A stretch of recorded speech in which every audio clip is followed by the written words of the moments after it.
1200 degree centigrade তাপমাত্রায় গ্রান metal গলানোর পর সেন কাস্টিং করা হয়। জবটি দেখতে পাচ্ছেন এটি স্যাম্পল।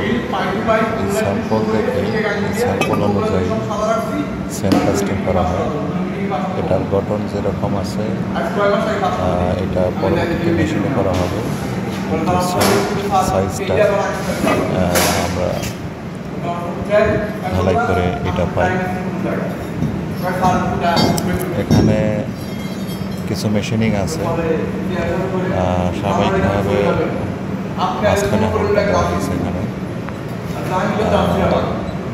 মেশিনিং করার পর আমরা জবটির অ্যাকচুয়াল ফেসটা পাবো।